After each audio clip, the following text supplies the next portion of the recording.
Assalamualaikum warahmatullahi wabarakatuh. Waalaikumsalam warahmatullahi wabarakatuh. Anak-anak, kita lanjutkan pembelajaran yang kemarin. Hari ini kita sampai pada tema 2 ST1 PB3 masih tentang udara bersih. Jadi semua makhluk hidup memerlukan oksigen untuk bernafas. Oksigen tersedia melimpah jika lingkungan kita bersih dan banyak tumbuhan hijau. Kebersihan lingkungan dan kelestarian alam ini menjadi tanggung jawab kita sebagai warga masyarakat. Di sekolah misalnya kita menanam bunga, menanam pohon, itu salah satu upaya untuk melestarikan lingkungan sekolah.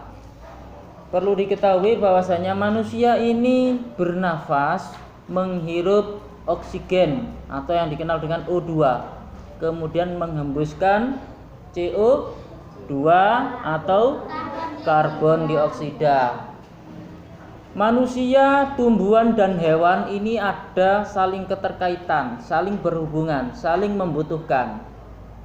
Manusia membutuhkan tumbuhan, hewan juga membutuhkan, dan sebaliknya. Karena apa? Manusia menghirup oksigen ini. Oksigen dihasilkan oleh tumbuhan. Ya. Kemudian manusia menghembuskan karbon dioksida, yang mana karbon dioksida ini juga dibutuhkan oleh tumbuhan. Dalam proses fotosintesis, tumbuhan menghasilkan oksigen. Ya, proses fotosintesis itu apa? Masih ingat?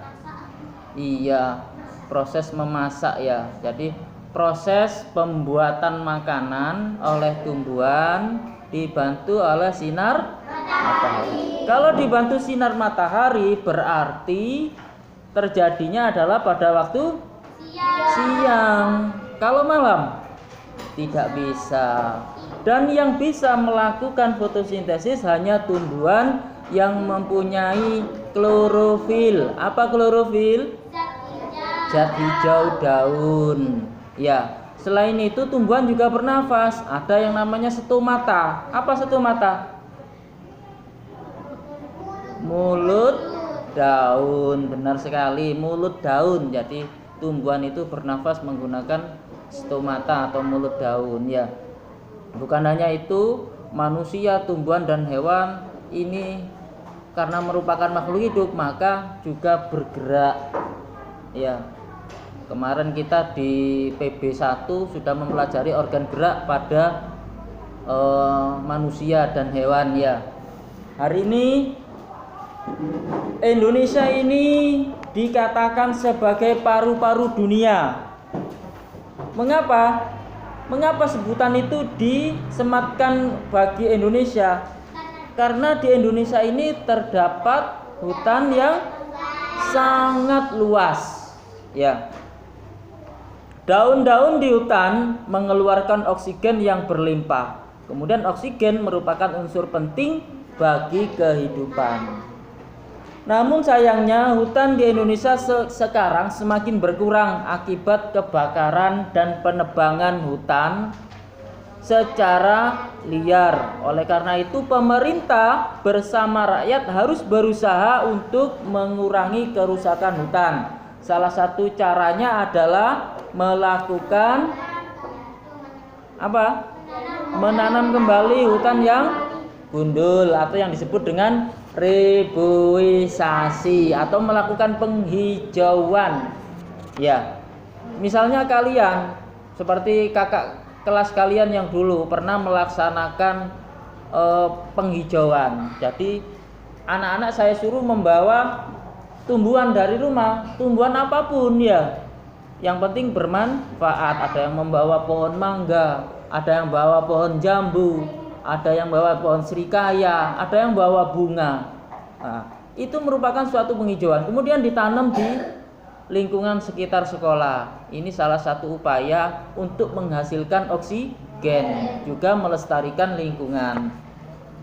Ya, pada tanggal 28 November diperingati sebagai Hari Menanam Pohon. Peringatan Hari Menanam Pohon ini pada tahun 2015 diawali sejak tanggal 26 November. Jadi peringatan itu diawali pada tanggal itu. Presiden melakukan penanaman pohon di Taman Hutan Rakyat Sultan Adam, yaitu di Kalimantan Selatan. Ada 10.000 pohon yang ditanam. Ya, termasuk yang ditanam adalah pohon yang buahnya dapat dimakan. Jadi ini salah satu upaya untuk mengembalikan paru-paru dunia. Di Pasuruan juga ada namanya paru-paru kota atau jantung kota, yaitu di Taman Kota sana. Ada nama di sebelahnya Taman Kota itu ada namanya Hutan Kota. Itu merupakan jantung kota. Yang mana di situ banyak pohon-pohon yang dipelihara ya untuk menghasilkan oksigen. Ya. Selanjutnya, tanggung jawab sebagai warga masyarakat. Jadi tanggung jawab, semua warga masyarakat memiliki tanggung jawab ya, baik tanggung jawab sebagai warga negara, sebagai warga masyarakat atau sebagai warga negara. Ya, tanggung jawab itu ada tanggung jawab terhadap diri sendiri, tanggung jawab terhadap keluarga, tanggung jawab terhadap masyarakat, tanggung jawab terhadap bangsa dan negara, kemudian tanggung terhadap Tuhan yang Maha Esa. Kemudian tanggung jawab sebagai warga masyarakat. Ya, apa tanggung jawab itu? Ada yang tahu? Tanggung jawab merupakan salah satu nilai karakter bangsa yang diharapkan tertanam pada setiap individu, terutama peserta didik seperti kalian ini. Tanggung jawab adalah sikap dan perilaku seseorang untuk melaksanakan tugas dan kewajibannya yang seharusnya dia lakukan, baik terhadap diri sendiri, keluarga, masyarakat, lingkungan itu misalnya alam, sosial dan budaya, negara maupun Tuhan yang Maha Esa. Ya, dulu kita sudah mempelajari tentang kewajiban, kemudian tentang hak. Ini juga ada hubungannya ya. Kalian baca pada buku halaman 25 sampai halaman 28.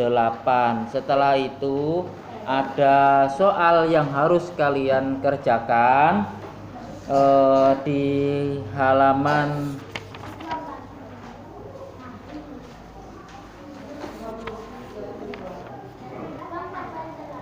halaman 24 ya. Iya, itu ada tentang hari menanam pohon. Itu bisa dikerjakan setelah ini ya. Ada yang mau ditanyakan mungkin dari pembelajaran hari ini?